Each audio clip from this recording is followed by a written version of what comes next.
எதிர்க்கட்சியாக இருந்தபோது அவங்களுக்கு ஆதரவாக குரல் கொடுத்த ஸ்டாலின் அவர்கள் ஆளும் கட்சியிலே இப்படி நடக்குது, ரிப்பன் மாளிகை முன்னாடி நாங்கள் போராடுறோம், ஆனால் வந்து ஒரு முறை சந்திக்கல, எல்லாரும் வந்து எங்களை சந்திச்சுட்டாங்க, ஆனால் முதலமைச்சர் வரலையே, எங்கள் தளபதி வரலையேன்னு கூட அங்கிருந்து சில கேள்விகள். துப்புரவு பணியாளர்களுடைய போராட்டம் ஒரு மிகப்பெரிய கண்ணீர் சிந்தக்கூடிய போராட்டம். இது பெரிய கொடுமை என்னன்னா, திமுக அதிமுக இரண்டு பேருமே அவர்களை வஞ்சிக்கிறார்கள். குறைந்தபட்ச சம்பளமே 500 ரூபா தான் ஒரு நாளைக்கு. சென்னையில் இந்த போராட்டம் முடிஞ்சிருச்சு, நீதிமன்ற இவர்களை காப்பாற்றியதாக இவர்கள் சந்தோஷப்பட்டு கொண்டிருக்கிறார்கள். ஆனா இப்போ கோயம்புத்தூர் திருச்சியிலேயே உண்ணாவிரதம் தொடர போகுது. காலவரையற்ற உண்ணா குடும்பத்தோடு உட்கார போறாங்க. துபாயில் இருக்கிற அந்த சதக் ஜலாலுக்கு கள்ளப்பணம் 7000 கோடியை கொட்டி கொடுக்குறீங்களே, 700 கோடி எங்க, 7000 கோடி எங்க? அவன் குப்பை அள்ளுகிறானே. ராத்திரி பகலா ஒடுக்கப்பட்ட சமூகம் அவர்களுக்கு இந்த திராவிட இயக்கம், இந்த கூட்டணி கட்சி, எல்லா கட்சியும் துரோகம் பண்றான்.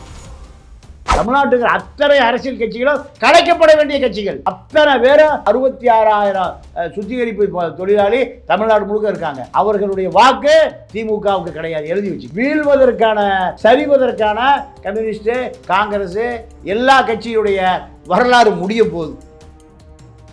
ஸ்டாலின் போனால் வெளிநாடுகளை ரிசீவ் பண்ணுறது யார்? இந்த சதக் ஜலால். சபரிசம் போனால் ரிசீவ் பண்ணுறது உதயநிதி போனாலும் சரி, மகன் இன்பநிதி போனாலும் சரி. இந்த நபருக்கு எதுக்கு இத்தனை 1000 கோடி மக்களுடைய வரி பணத்தை அள்ளி துபாயில் போய் சேமித்து வைக்கிறீங்க? போராட்டமே யாரோ அவருடைய பின்புலத்துல தான் அந்த போராட்டத்தை அவங்க தொடங்கியிருக்காங்க அப்படின்னு திமுக ஆதரவாளர்கள். ஆமா, திமுக ஆதரவாளர்கள் வந்து என்ன சொல்றாங்க, சுத்திகரிப்பு தொழிலாளி அமெரிக்கா ட்ரம்ப் இருக்காருல்ல, அவர் திட்டம் போட்டு கொடுத்து அவரு போராடுங்கப்பா, அவன் பாவமா, குப்பை அள்ளுறோம்டா, நகரத்தை சுத்திகரிப்பு பண்றோம், எங்களுக்கு ஒரு 23,000 ரூபாய் கொடுன்னு கேட்கறான்.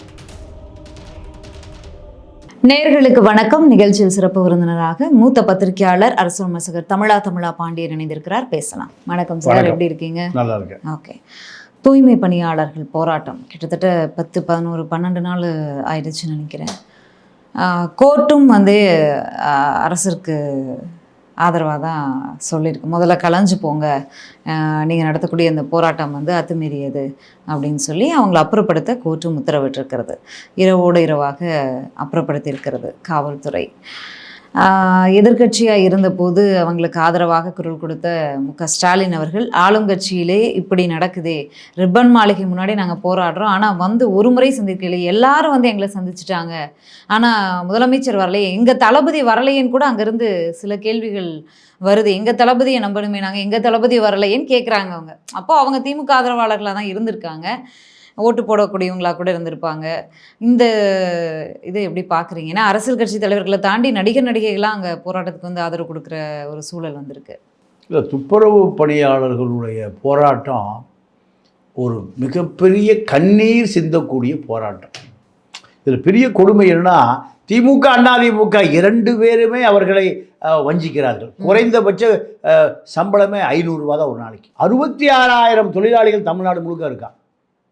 66,000 தொழிலாளிகளுக்கு நீங்கள் குறைந்தபட்ச சம்பளமே 500 ரூபா தான். இப்போ சென்னையில் இந்த போராட்டம் முடிஞ்சிருச்சு, நீதிமன்ற இவர்களை காப்பாற்றியதாக இவர்கள் சந்தோஷப்பட்டு கொண்டு இருக்கிறார்கள். ஆனால் இப்போ கோயம்புத்தூர் திருச்சியிலேயே உண்ணாவிரதம் தொடர போகுது. இன்றோ நாளையோ கோவையிலும் திருச்சியிலும் காலவரையற்ற உண்ணா குடும்பத்தோடு உட்கார போகிறாங்க சுத்திகரிப்பு பணியாளி. இதில் இந்த நகராட்சி துறை நிர்வாக இயக்குநர்கள் இப்போ யார் இருக்கான்னா, மதுசூதன ரெட்டி இருக்கார்.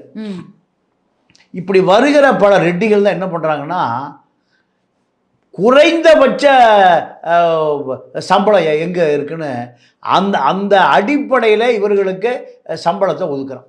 இஎஸ்ஐ இல்லை, பிஎஃப் இல்லை. நீங்கள் இந்த தூய்மை பணியாளர்களை ஏன் அரசு பணியாளர்களாக ஏன் நீங்கள் நியமிக்க மறுக்கிறீங்க? தனியாருக்கு போங்க, உங்களுக்கு அந்த வசதிகள், அந்த பாதுகாப்பெல்லாம் கிடைக்கும் அப்படின்னு சொல்கிறாங்களே. ஆமாம், தனியாருக்கு போங்க. இந்த கான்ட்ராக்ட் முடிஞ்சதுன்னா அவன் யாருக்கு பணம் கொடுக்காம தப்பிச்சு ஓடி போயிடுவான்.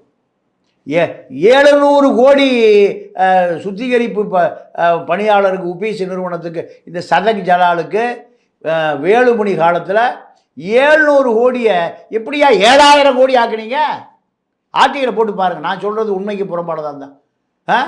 துபாயில் இருக்கிற அந்த சதக் ஜலாலுக்கு கள்ளப்பணம் 7000 கோடியை கொட்டி கொடுக்குறீங்களே, 700 கோடி எங்க, 7000 கோடி எங்க? அவன் குப்பை அள்ளுகிறானே. ராத்திரி பகலா ஒடுக்கப்பட்ட சமூகம் அவர்களுக்கு இந்த திராவிட இயக்கம், இந்த கூட்டணி கட்சி, எல்லா கட்சியும் துரோகம் பண்ணுறான். 500 ரூபாய்க்கு இந்த அரசியல் கட்சி தலைவருடைய குடும்பம் வந்து குப்பை எழுமா? தெருவில் அதிகாரிகள் குடும்பம் வந்து குப்பை எழுமா? ஐஏஎஸ் குடும்பம் வந்து குப்பை எழுமா? 700 கோடியை 7000 கோடி ஆக்குறாரு வேலுமணி. ஆனால் இவர்களுடைய சம்பளம் 500 ரூபாய்க்கு மேலே இல்லை, மாதம் 15000 ரூபாய்க்கு மேலே இல்லை. 23,000 ரூபா சம்பளத்தை கேட்டு தான் நிற்கிறான். 23,000 சம்பளம் எவ்வளவு? 750 ரூபா. ஒரு நாளைக்கு 750 ரூபா கேட்குறான். கட்டிட தொழிலாளிக்கு எவ்வளோ ரூபா சம்பளம்? 1300 ரூபா. தனியார் கட்டிட தொழிலாளிக்கு 1350 ரூபா சம்பளம். 10 மணிக்கு வருவான், 5 மணிக்கெல்லாம் போயிடறான். ஆனால் ராத்திரி பூரா முழிச்சு கண் விழிச்சு குப்பை எழுகிற அந்த தொழிலாளிக்கு 750 ரூபா கொடுக்க மறுத்து உபீஸ் குப்பை எடுக்கிற சதக் ஜலால்கிட்ட போய் 500 ரூபா வாங்கிக்காங்கிறான், 430 ரூபா வாங்கிக்காங்கிறாங்க. இது எந்த வகையில் நியாயம்? தமிழ்நாட்டுக்கு அத்தனை அரசியல் கட்சிகளும் கலைக்கப்பட வேண்டிய கட்சிகள், அத்தனை பேரும் இந்த 66,000 சுத்திகரிப்பு தொழிலாளி தமிழ்நாடு முழுக்க இருக்காங்க. அவர்களுடைய வாக்கு திமுகவுக்கு கிடையாது, எழுதி வச்சுங்க. 66,000 வாக்கு திமுகவுக்கு டோட்டலாக போயிடுச்சு. திமுக வீழ்வதற்கான, சரிவதற்கான கம்யூனிஸ்ட்டு, காங்கிரஸு, எல்லா கட்சியுடைய வரலாறு முடிய போகுது. என்ன காரணம்னா இவர்கள் அத்தனை பேருமே கான்ட்ராக்டர்கிட்ட சம்பளம் வாங்கிக்க. அவன் போயிட்டானா நீயும் போயிரு. நீ இங்கே நிரந்தர பணியாளர் ஒன்றை செய்ய முடியாது. இதை யார் செய்கிறா? அதிகாரிகளும் இந்த குப்பை எழுதுகிற உபீஸில் போன்ற பெரும் நிறுவனங்களும் தான் இவர்களுடைய தலைவிதியை தீர்மானிக்குது. இதற்கு அரசியல் கட்சிகளும் உடந்த. ஏன்னா அரசியல் கட்சிகள் தேர்தலுக்கு நிதி கொடுக்குறான் இந்த சதக் ஜலால். வேலுமணி காலத்தில் தான் இந்த உபீஸ் நிறுவனத்திற்கு 10 வருடம் ஒப்பந்தத்தை போட்டு கொடுக்குறாங்க. 10 வருட ஒப்பந்தத்தில் யாரும் எதையும் செய்ய முடியாது. இப்போ 2000 பேர் இங்கே இப்போ போராடிட்டு இருக்காங்க. இது உபீஸ் நிறுவனம் என்ன பண்ணுச்சு? ஒப்பந்த தொழிலாளர், அதாவது தற்காலிக தொழிலாளர் 2000 பேரை இவன் வேலைக்கு அனுப்பிட்டாங்க. இப்போ இந்த உண்ணாவிரதம் இருக்கிற குடும்பத்தில் இருக்கிறவன் வீட்டில் எரிந்த அடுப்பு அணைக்கப்பட்டு விட்டது. எங்கே 2000 பேர் புதுசாக வந்துட்டான். இவர்களுடைய சம்பளம் அவனுக்கு போயிடுது. அவன் எவ்வளோக்கு வந்திருக்கான்? 13,500 ரூபாய்க்கு வந்துட்டான். 23,000 கேட்டு உண்ணாவிரதம் இருக்கிறாங்க. இவங்க 13,500க்கு மேலே தரமாட்டேங்கிறாங்க. இந்த 13,500க்கு உபீஸ் சதக் ஜலாலுக்கு வேலை செய்வதற்காக 2000 பேர் எடுத்தாச்சு. அப்போது கொஞ்சம் கூட இதயத்தில் ஈரம் இருக்கான்னு பாரு. ஸ்டாலின் போனால் வெளிநாடுகளை ரிசீவ் பண்ணுறது யார்? இந்த சதக் ஜலால், உபீஸ் சதக் ஜலால். சபரிசம் போனால் ரிசீவ் பண்ணுறது உதயநிதி போனாலும் சரி, மகன் இன்பநிதி போனாலும் சரி. இந்த நபருக்கு எதுக்கு இத்தனை 1000 கோடி மக்களுடைய வரிப்பணத்தை அள்ளி துபாயில் போய் சேமித்து வைக்கிறீங்க? அந்த நபர் இந்த சுத்திகரிப்பு தொழிலாளி 200 குடும்பத்தினுடைய வயிற்றெழுத்த சிலை கொட்டிக்கொள்ளு உன் குடும்பம். நான் அதுக்கு மேலே பேச விரும்பலை. எத்தனை கொடுமை மாது! ராத்திரி பகலா தெருவா குப்பை அள்ளுகிற சுத்திகரிப்பு பணியாளர், ஒடுக்கப்பட்ட சமூகம். அவன் குழந்தையெல்லாம் அடுத்து படிக்கணும், மேலே வரணும், பட்டதாரி ஆகணும். இந்த சிந்தனை யாருக்குமே இல்லையே. அப்போ எவ்வளவு வேதனையான ஒரு விஷயம் பாருங்க. ஆளுங்கட்சியாக இருக்காங்க, எதிர்கட்சியாக இருக்கும்போது கூட இருந்து போராடுவாங்க. ஆளுங்கட்சியாக இருக்கும்போது நேரிலேயே போயிருந்தா இது வந்து அது அவங்களுடைய ஆட்சிக்கு ஒரு நற்பெயராக இருக்கும். நேரில் போய் உங்கள் கோரிக்கைகள் என்ன, அரசாங்கத்தால் முடிஞ்சது இவ்வளோ, இந்த அளவு பண்ணித்தரோம் அப்படின்னு சொல்லி உதயநிதி அவர்களோ சரி, துணை முதலமைச்சரோ சரி, முதலமைச்சரோ சரி, நேர்லேயே போய் பார்த்துருந்தா ஒரே நாளில் முடிகிற விஷயத்த ஏன் இவ்வளோ கான்ட்ரவர்ஷியலாக கேட்குறேன்? இல்லை, நேரில் போய் அவருடைய கோரிக்கை நிறைவேற்ற முடியாது. அவர்களுக்கு இஎஸ்ஐ கொடுக்க முடியாது, ப்ராவிடன்ட் ஃபண்ட் கொடுக்க முடியாது, மருத்துவ உதவி செய்ய முடியாது. இதெல்லாம் முடிவு பண்ணுறது யார்? துபாயில் இருக்கிற சதக் ஜலால் இவர்களுடைய பினாமி. சதக் ஜலால் தான் 7000 கோடி வேணுமே தவிர இந்த குப்பை எழுகிற தொழிலாளி எதுக்கு தேவைப்படுறான்? ஓட்டு போடுவான். அவனுக்கு 2000 1000 ரூபா கொடுத்தா ஓட்டு போட்டுருவான். 500 ரூபா கோட்ரு காக்கா பிரியாணி கொடுத்தா ஓட்டு போட்டுருவான்னு இந்த அதிகாரம் மையம் நினைக்குது. இந்த இவர்களை சம்பளம் நிர்ணயிப்பது கூட இந்த உபீஸ் நிறுவனத்தில் லஞ்சம் வாங்குகிற அரசு அதிகாரி தான். இன்னைக்கு யாரை காப்பாற்றுறதுக்கு ஏன் நேரு வரல? நகராட்சி நேற்றைக்கு கடைசியா இவ்வளவு நாளா வரல. நேற்று கடைசியா நடந்த பேச்சுவார்த்தைக்கு நேரு போயிருந்தாரு. ஆனா அந்த பேச்சுவார்த்தை தோல்வியில தான் முடிஞ்சது. நேரு முதல்ல ஏமா வரல? சேகர் பாபு தான் நகராட்சி அமைச்சரா? சேகர் பாபு தான் கடைசியா அப்ப சேகர் பாபு உருட்டல் மிரட்டல். சேகர் பாபு நான் 2000 வருஷம் அமைச்சராக இருக்க போறாரு. ஜெயலலிதாவை கொண்டு பெருசாலி இருக்கிற ரூமில் போட்டான் தெரியுமா? ஜெயலலிதாவை வாழ்நாளில் அந்த அம்மா இடிச்சுட்டா சென்ட்ரல் ஜெயிலு. எதில் படுக்க வச்சான்? பெருச்சாலியோட படுக்க வச்சான் ஜெயலலிதாவை. சேகர் பாபு ஞாபகம் வச்சுக்கிட்டோம். ஐயோ என்ன கொள்றாங்களேன்னு யார்? பெரியார் அண்ணாவோட அரசியல் பண்ண கருணாநிதியை அடித்து தூக்கிட்டு போய் எங்கே உட்கார வச்சான்? லுங்கியோடு உட்கார்ந்துருந்தார், கண்ணாடியை போட்டு. பாவமா இந்திரா காந்தியினுடைய உடை களையப்பட்டது எங்க? டெல்லி ஏர்போர்ட்டில். எமர்ஜென்சியில் இந்திரா காந்தி செஞ்ச அநியாயம். ஜனதா அரசாங்கம் வந்த பிறகு சாதாரண ஒரு கான்ஸ்டபிள் அம்மா செக்யூரிட்டி பிரச்சனை உங்கள் உடையெல்லாம் செக் பண்ணணும்னு இழிவுபடுத்தினார்கள். யாரை? நேரு கோமகனுடைய மகளை இந்திரா காந்தியை. இதெல்லாம் வரலாறு. சேகர் பாபு 1000 வருஷம் அமைச்சர்லாம் கிடையாது. உடல் மொழி அப்படியே தெனாவட்டா போய் குப்பை எழுதுறது மூஞ்சிய இறுக்கமாக வச்சுக்கிட்டு சொத்தையே கேட்குறாங்க. நீ எங்கே இருந்த? உன்னுடைய அரசியல் வாழ்க்கை என்ன? எல்லாம் ஒரு அளவு தான். இதை மக்கள் பார்த்து கொண்டு இருக்கிறான். 66,000 ஓட்டு திமுகவிலிருந்து வெளியேறி விட்டது. தமிழ்நாடு முழுக்க இருக்க சுத்திகரிப்பு தொழிலாளி 66,000 பேர் இருக்கான். கன்னியாகுமரியிலிருந்து வியாசர்பாடி வரைக்கும் அவ்வளோ பேர் ஓட்டு போடுவானா உங்களுக்கு? காரணம் உங்களுடைய கார்ப்பரேட் நிறுவனத்துக்கு ஆதரவாக டெண்டரை விட்டுறது. குப்பையாளர்கள் 700 கோடி டெண்டரை வேலுமணி 7000 கோடி ஆக்கி சதக் ஜலாலை காப்பாற்றுவதற்காகத்தான். நீங்கள் அது குடும்பத்தில் ஒரு ஆள் நேருவே இருந்தாலும் மதிக்கிறது இல்லை. யார்? சதக் ஜலால். நான் அம்மாட்ட பேசிக்கிறேன். யார்? துர்கா அம்மாட்ட பேசிக்கிறேன். அதாவே நேரு வரல. அதான் காரணம். குடும்பத்தில் போய் பிரச்சனை முடிச்சு வையா. சதக் ஜலால் அங்கிருந்து கூப்பிடுறாரு. இதெல்லாம் ஒரு அழுத்தத்துல யாரோ கொடுக்கக்கூடிய பின்புலத்துல சதக் ஜலால் தான். ஜலால் சட்டக்கு தான். வேற என்ன? இல்ல, இந்த போராட்டமே யாரோ அவருடைய பின்புலத்துல தான் அந்த போராட்டத்தை அவங்க தொடங்கியிருக்காங்க அப்படின்னு திமுக ஆதரவாளர்கள். ஆமாம், திமுக ஆதரவாளர்கள் என்ன சொல்கிறாங்க? இந்த சுத்திகரிப்பு தொழிலாளி அமெரிக்கா ட்ரம்ப் இருக்கார்ல, அவர் திட்டம் போட்டு கொடுத்து அவர் போராடுங்கப்பா. ஏமா அது டெல்லியில நடக்கும் சார். டெல்லியில் அவன் பாவமா இந்த குப்பை அள்ளுறோம்டா, நகரத்தை சுத்திகரிப்பு பண்ணுறோம், எங்களுக்கு ஒரு 23,000 ரூபா கொடுன்னு கேட்குறான். இதுக்கு என்ன பின்னணி? அவன் பொண்டாட்டி உள்ளதான் பின்னணி. வீட்டில் அடுப்பு எரியணும்ல, இதுதான் பின்னணி. திமுக சொல்கிற குற்றச்சாட்டுக்கு பெரிய பின்னணினா புட்டினும் ட்ரம்ப்பும் தான் பின்னணி. கூட்டணி கட்சியினர் வேங்கவேல் விஷயமாகட்டும், இல்லை கள்ளச்சாராயம் விஷயமாகட்டும், இந்த படுகொலைகள் தொடர்பாக கூட பேசியிருக்காங்க. வேங்கவேல் விஷயம், கள்ளச்சாராயம் தொடர்ந்து குரல் கொடுத்துருக்காங்க. 12 hours ஷிஃப்ட் கொண்டு வந்தப்பையும் சரி, விவசாயிகள் மீது குண்டாஸ் போட்டப்பையும் சரி, ஒவ்வொரு விஷயத்துலையும் அழுத்தத்தை கொடுத்துருக்காங்க கூட்டணி கட்சியினர். ஆனால் இந்த ஒரு விஷயத்தில் ஏன் இவ்வளோ மௌனமாக இருக்காங்க? தேர்தல் நெருங்குது. நீங்கள் சீட்டு கேட்டு டிமாண்ட் பண்ண வேண்டிய தேவை இருக்குது. கொடுக்குற சீட்டே கொடுப்பாங்களா? அதுலேயும் குறைச்சிருவாங்களா? தேமுதிக உள்ளே வருது, புதுசு ஆள் வர்றாங்க. நம்ம ஏதாவது பேச போய் இருக்கிற சீட்டை 1-2 பிடிங்கிட்டு என்ன பண்ணுறது? இதுதான் காரணம். நீங்கள் ஒரே ஒரு உதாரணத்தை உங்களுக்கு நான் நினைவுபடுத்த விரும்புகிறேன். ஜெயலலிதா உயிரோடு இருந்த காலத்தில் சிபிஎம் ஒரு பெரிய போராட்டத்தை அறிவிச்சாங்க.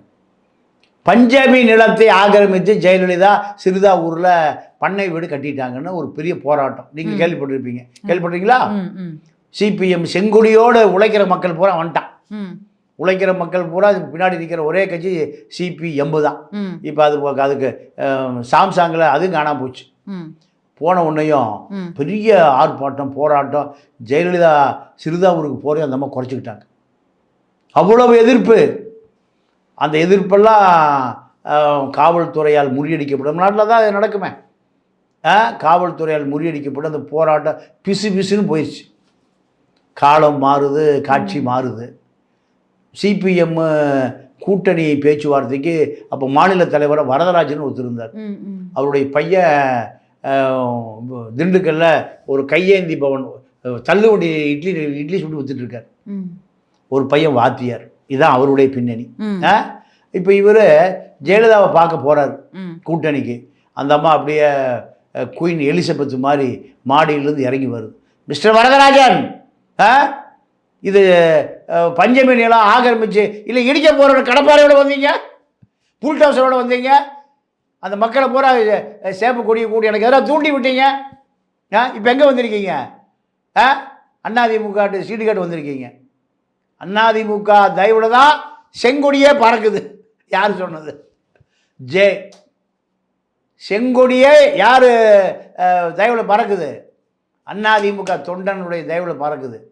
இனிமேல் எங்காவது பஞ்சமி நிலங்கிழங்கு வந்தீங்க, சீட்டும் இல்லை, நோட்டும் இல்லை, ஓட்டும் இல்லை. அவ்வளோ பெரிய மனுஷன் தலை குனிஞ்சு நிற்கிறார். கம்யூனிஸ்டுடைய நிலைமையை பார்த்தீங்களா? வேறு வழி இல்லை. கூட்டணியை முறித்து கொண்டா டெல்லியிலிருந்து கேட்பான், ஏன் கூட்டணி முறிச்சிங்க? இப்போ அகில இந்திய அளவில் திமுக கம்யூனிஸ்டுகளை காப்பாற்றுவதே திமுக தான். சிபிஐயில் 2, சிபிஎம்மில் 2, 4, கேரளாவில் 1, ராஜஸ்தானில் 1. இதுதான் அகில இந்தியாவில் கம்யூனிஸ்ட் கட்சியினுடைய ஸ்ட்ரென்த்து. அப்போ இங்கே போய் இந்த சுகாதார பணியாளர்களுக்கு ஆதரவாக போய் பேசினா 2 சீட்டு காணாமல் போயிடும். அதனால தான் கம்யூனிஸ்டுகள் அடக்கி வாசிக்கிறார்கள். கம்யூனிஸ்டுகளுடைய தலைவிதியை தீர்மானிப்பது யார்? திமுக. Marks, லெனினு, Engels, Stalin, Mao Tse-tung, Fidel Castro, Che Guevara எல்லாம் போய் இப்போ எங்கே நிற்குது? ஸ்டாலின்கிட்ட போய் நிற்குது கம்யூனிஸ்டம். இவங்கெல்லாம் இந்த முக ஸ்டாலினை ரஷ்யா ஸ்டாலினாக நினைத்து கொண்டு கம்யூனிசம் போய் எங்கே நிற்கிது?